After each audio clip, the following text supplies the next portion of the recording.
భీష్మ ఏకాదశి సందర్భంగా భద్రాద్రి రామయ్య సన్నిధిలో ఆలయ అర్చకులు ప్రత్యేక పూజలు నిర్వహించారు. ఉదయం స్వామివారికి అభిషేకం నిర్వహించి విష్ణు సహస్ర పారాయణం చేశారు.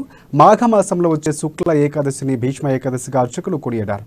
ప్రతి మాసంలోనూ 2 ఏకాదశులు ఉంటాయని, అలా వచ్చే ఏకాదశిలో చాలా ప్రత్యేకమైనవిగా తొలి ఏకాదశి, వైకుంఠ ఏకాదశి, భీష్మ ఏకాదశిని అర్చకులు వివరించారు.